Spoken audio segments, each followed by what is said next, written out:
Sanibonani bafethu, Nkosana Mavuselo, your host today, neguest yethu Mr. Johannes Mthweni. Mfuthu omkhulu, unjani? Naphila kunjani mfethu? Ngiyaphila. Thanks for visiting us again la ku MP Rise 22 Day. Alright. Ngiright kakhulu mfethu kunjani ku? Hayi ngiyaphileka man. Sacela ubingelele ababukeli emakhaya. Nginibungelele babukeli ku MP Rise 22 podcast. NguJohannes mina ngwakamthweni. I am a recovering addict and then I'm also a motivational speaker. Thanks Mfuthu omkhulu. Mfuthu omkhulu sibonile ubusy nabantu aba-addicted uzama ukubakhipha kunama program enibhizi ngawo norun ekasi sacela ukuthi nje usibrief kancane nje ukuthi zikhiphane nenzalo.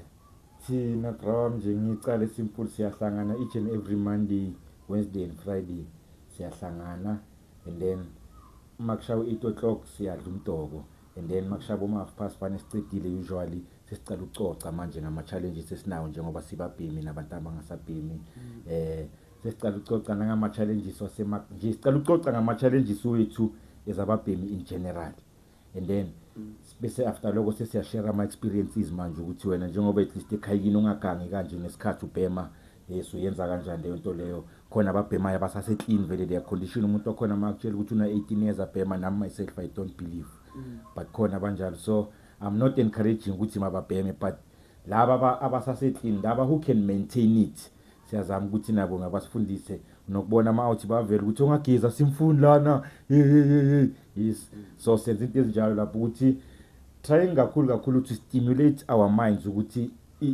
izama uku-override this cycle ye-addiction kakhulu that is my goal ukuthi ama-gents bazama ukuyi-override lento ngoba each and every day kuseni abavuka but is the first thing bayicabangayo.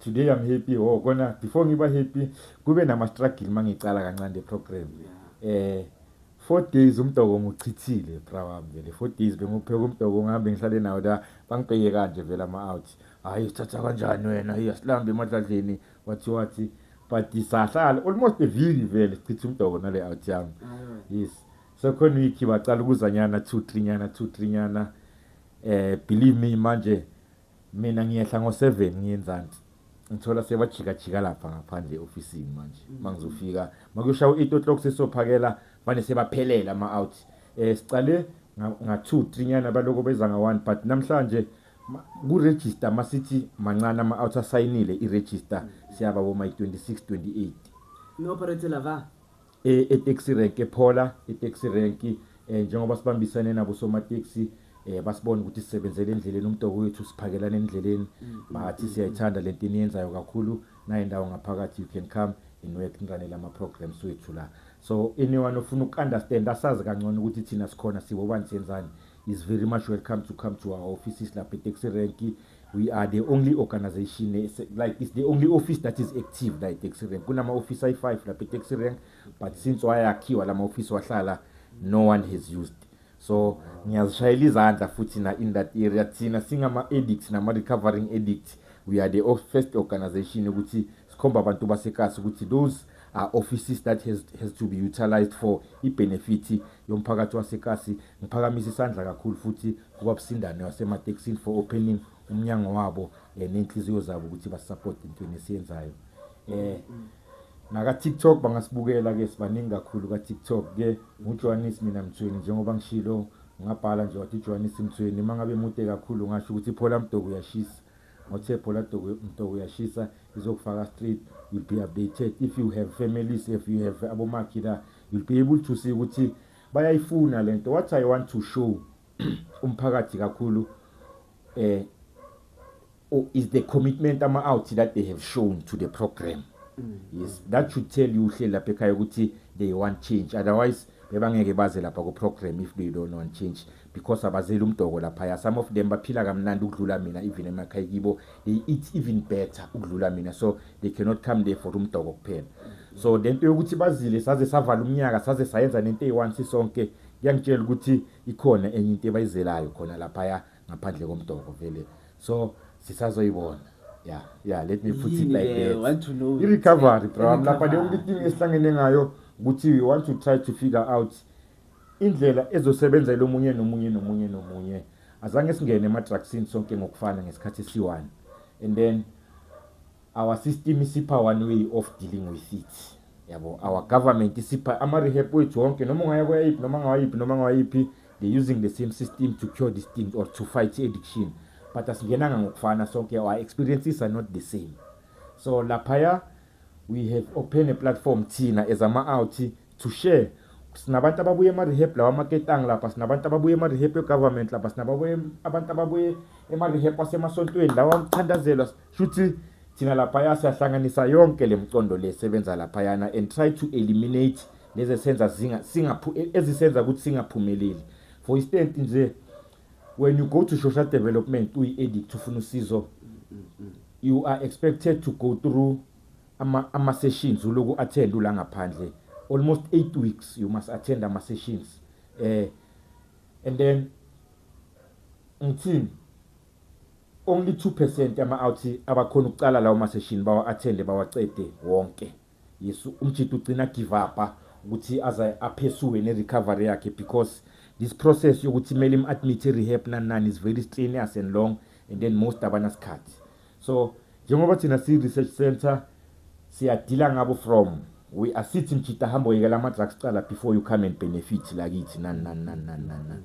But thina come as you are, thina sik-understand, sikhulume sale phansi and thina si-understande wena ukuthi la ukhona kahle kahle kufikike kanjani, and then when we understand ukuthi sifike njani la, and then siyazama ukuthi si-reverse ke lento lenje kancane. Njengoba ngisho ukuthi manje nginabo aba-attemptile, I don't have one uclean engambeka la phambi kwama-camera wakho manje ngakutshela ukuthi this one is clean, but I have people who have attempted. Yes, umuntu angitshela ukuthi hayi bra amagama lawo ingweze lapho wakhuluma lapha, thema ngifika endlini wangihlaba kakhulu vele ngabona kahle ukuthi ayazini lento angeke isukele kaSineyimanizela kimi, mina yimi engiyilandelelayo. Ngisale ngidlula lapho nje, I cannot ngiclaim ukuthi ngiclever kanje, but mina self bengikhale ngenyawo pe 18 years, ngakhala ukuthi ngihlukanise nomfazi, ingenza ngahlala ekhaya, ingenza ngaphilanga nomntanami, ingiluzise a lot. But mase ngihleli manje njengoba ngasabhemi, I've realized ukuthi yimi bengigijima emva kwayo. It has never come to me even nakayi-1. Mara yimi bengikhala ngayo ngithi lento ngimoshile life, lento ngenza kanje, but yimi ngigijima emva kwayo. So now uhleli la manje ungazibuza ukuthi clever ubani ibharu ubani lapho. Angizogijima emva kwento kube yimi engikhawathekayo. Ibharu shoot yimi lapho. Yeah. Ngahlala phansi ngazibheka esipilini ngazibona ngajela ukuthi Johannes Mthweni ibharu mfana. Yeah. You have to come to that point in your life. Makumele ukuthi utshele ukuthi ibharu, you must admit ukuthi ibharu mfana, so that you can be able to make ama-corrections. Ngeke uzowayenza ama-corrections ungakazivumela ngokuthi wrong. That is the challenge enginayo kakhulu there on the program. Masika addiction, the number one thing ebakhona when we try to address the problem is denial. Yes. I-denial yilento ethi ngikwenzele ngabantu abaphuzayo. Umuntu okhona uyambona ukuthi ibhiya yamsogolisa kabuhlungu, every day uhlala mofu, sometimes even before kushawa 9 ekseni sekamofu umuntu okhona. Angihlangana naye ngumbuzo ukuthi mara bra moyo ngathatha ibreak kancane net uthi nje umuntu okhona kutshela ukuthi hayi ayingihluphi mina ibhiya ntana nanginkinga yebhiya mina nangifuna ukuyeka ngayiyeka noma yinini. That is denial speaking, akusulo umuntu lo.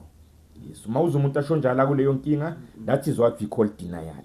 So ka addiction is very strong i-denial yakhona. Manje umuntu uyawaphika ama-drugs awabhema, mara na ungambona ngcolile practically strong ngamehlo na umbheka umbona ukuthi this one is a substance abuser.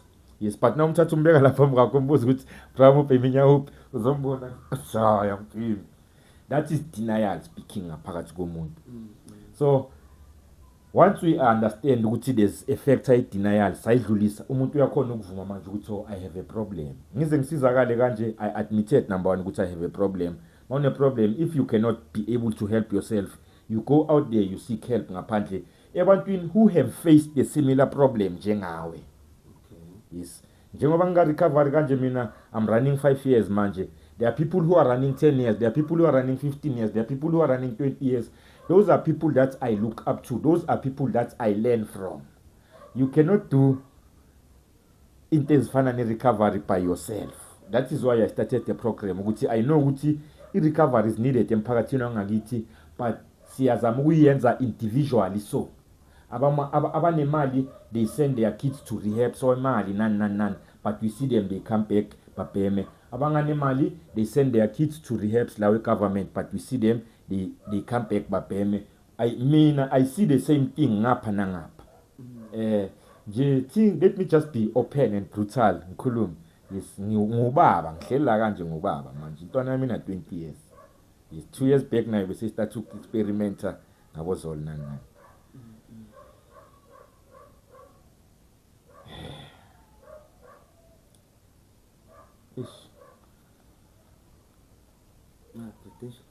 No, let me not go there, ne. But it's touching because it's what we are facing. Ngihleli nabo baba manje la. Ngihleli nabo baba mangize emzini yabo, I see kids. Yabo. Yeah, addiction ayinandaba. Yes, yabona mina ngifundisa ngayo manje. Yes. Yami ngcosi yazi ukuthi time aliyenza lento engiyenzayo manje.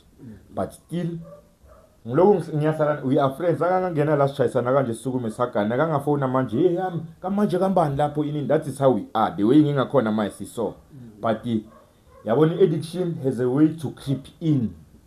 Noma kuloko kunjalo aloka yazi ukuthi time liphuma emadragsini ngihleli for almost 10 years ngingamboni lo muntu because ama-drugs ahlala estradini. Nangibuza bangitshela ukuthi amaphoyisa, nangibuza bekasasentwana obvious sometimes awuthethe amaphoyisa la uyabuza kanti ubaba nimxosheleni gogo, kanti ubaba ini. Yes, abogogo ma ungasekho they will tell the truth ukuthi ungazoloku usibuza thina la nani. Yes, and then bes aloka akwazi konke lokho, but this thing has a way ukuthi ikhiphe in. Is another reason we started the program via ukuthi amachita they must be open emakhaya and admit ngisingle manje, so yabo angikho lapho, but I want to say look angisase involve umuntu wami wathi akaqeda ukuthola ukuthi ngiyabhema azwile la emphakathini makangibuza yangibamba idenial nami kakhulu. I denied vele ngaze ngalala phansi ngesizwe ukuthi bangazongisukela mina, nangabe bangcwala, nangabe bayangifuna mina labangani bakho abangitshele kahle nani bangazongihleba.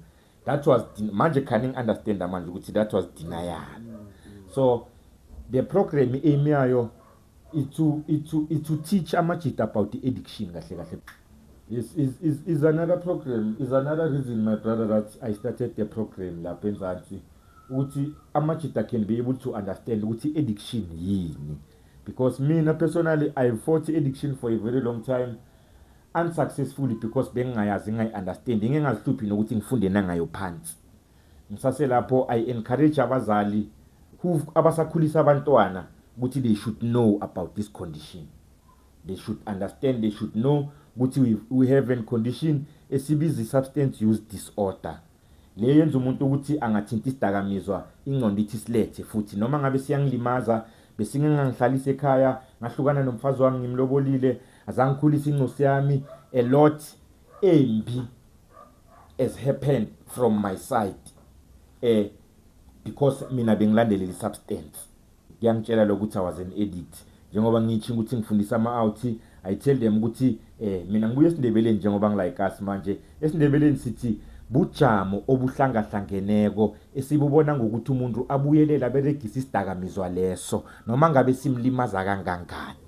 Isidakamizwa leso simhlukanisa nomndeni, siyamtshontshisa, shuthi ayikho into right ayenzayo lo muntu lo, but the person continues to use the substance. Hayi ukuthi akayiboni lo muntu lento ukuthi lento iyangilimaza, is affecting my life. Ngispane PC training lecture awuthi bangicosha kabuhlungu ngitshontshile 250 rand, me 250 rand ngitshontshe wena espanini to go and smoke. Yes, nje kunenge ngakuvezela kona lokho okumahlazo like kimi manje, like okumahlazo la ukuthi ngiyasaba nokuthi ngicocele nabantu le ngikhuluma manje ekhaya ukuthi espanini ngacoshwa, they don't know. Yes, ngatshontshe espanini ngacoshwa njengamani ngabanika itori zokuthi contract yenzakale in vele ngaphuma kibo baphuma kimi nawo.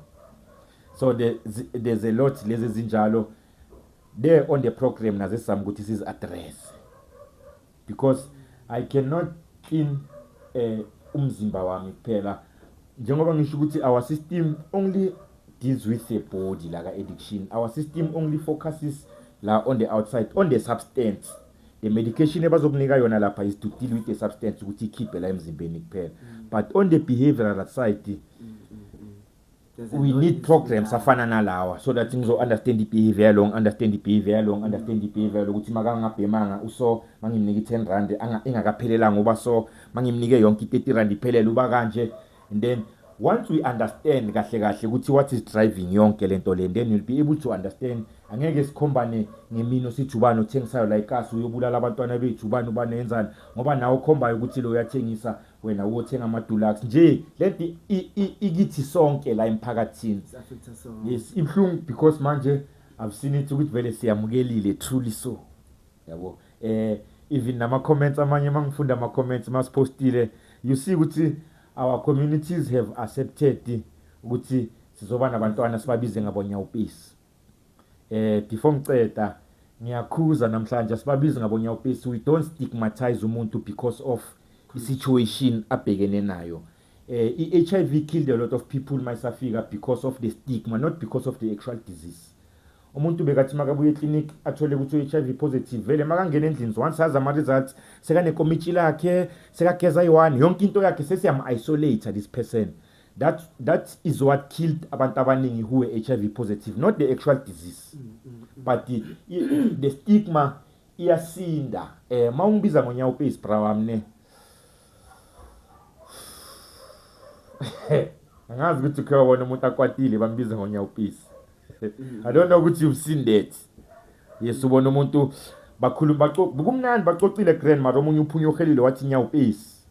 Shuthi la ngaphakathi kwaMbrawa mangizwa that name nje number 1 ngiyafila njengesihluleki ngiyafila like I will never ever overcome lento engibhekene nayo njengoba seyihamba nale gama vele njengoba sengibizwa ngale gama kusho ukuthi I'm this thing manje.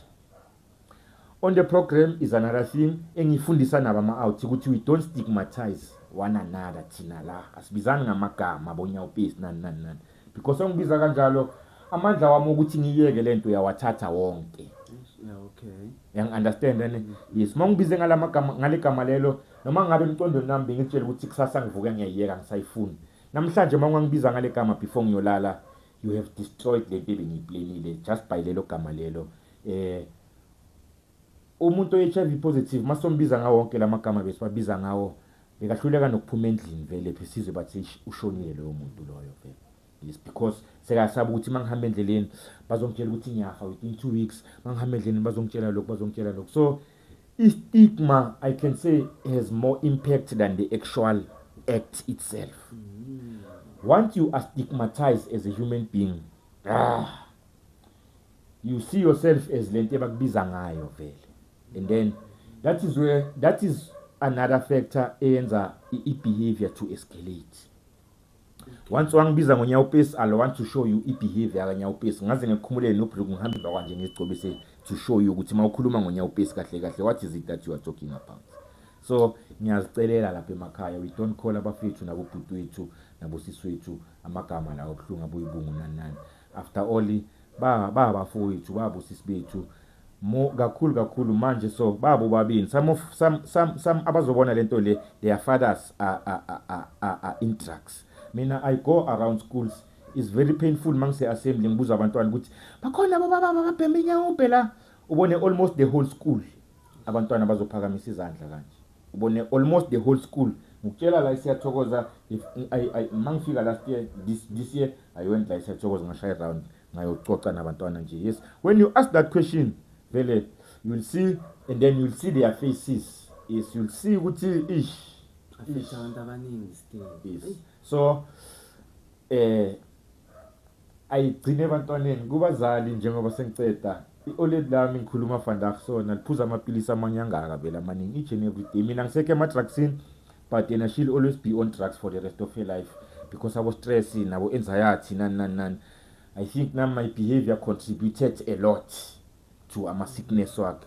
So awuhlala nomuntu endlini ungaziphathi kahle lokagrasela uzogula loyo muntu vele count it make sure lokho angicabangi leyo ngiyayazi mohlo bomama umsindo niyehlise kancane kuleyo ndawo because kugula nini at the end of the day. Olelami namhlanje liyaphuza amapilisi amaningi kakhulu my brother namhlanje mali yolala vele makushawo 8 alisaboni next edakile amapilisi vele and then mina ngisekho ema drugsini. So the impact ayipheleli ekhaya kuphela emntwaneni nakumama, ihamba izifike nangaphandle. Ukubhema komuntu oyi-1 it affects more than 10 families. Yes, ngoba ngizocala ngitshontshela ekhaya mase kuphelile ngizotshontsha ngapha. So makubhema umuntu oyi-1 estradini sakho, more than 10 families they are affected. So estradini sakho manje 10 yabantu ababhemayo, more than 100 families they are affected. So it's important that So into ye-community lento le. Into ye-community lento le isinto yethu esibhemayo, ayisinto yabantu abathengisayo, isinto yakabani bani ukuthi kumele ayilungise, yethu ukuthi kumele silungise. Because you can imagine ukuthi ikasi masinabantu abayi-50 abayi-dictate, how many households abalimalayo lapha? Yes. How many households abalimalayo? Njengoba sengicedile kanje, njengoba kuDisemba kanje akuherezeki vele ke, njengoba kuDisemba yabona kuthulile mawukhona lapho i-crime is very high. Masema-drugsini manje makuyiDisemba kanje sifuna imali eningi, ngisifuna ngithola ngiloko ngila estradini vele, and then I know ukuthi abantu banemali baholile ama-bonus nani. So at this time of the year mangumuntu obhema ama-drugs bengiba very much active enkunzini kakhulu. Yes, enkunzini bengiba very much active vele makule inkathi lezi, ngoba ngiyazi ukuthi ngiyoshaya umuntu oyi-1 or abayi-2, ngiyohlala phansi the whole day ngiyospina kusasa. So my advice kuleso state leso would be, don't be ezindaweni ezi-isolated la uzohamba khona oyi-1. If uney'kim zakho, iba ney'kim zakho, iba la sizokubona khona thina abantu, iba where abantu bazokubona mawungaba ne-problem, number 1. And then ungahamba ebusuku, more ephola, mina more special singayisabi iphola. Izindawo ezifana nephola kanje, I've seen them to be very dangerous. Sekunabantu abaningi kakhulu, awumazi lo. Last time before ngizongena ema-drugsini ngihlala estradini, mangihlangana like us, mangihlangana nama-out 5 bengazi ukuthi abayi-2 or oyi-1 ngiyamazi kulama-out engizohlangana nabo. Nothing can happen to me. Yes, but manje uyakhona ukuhlangana nabantu ubone ukuthi labantu laba ngibazi all together yabo. So I encourage people ukuthi baziphathe kahle, babe safe, babe right, and most of all stay away from drugs.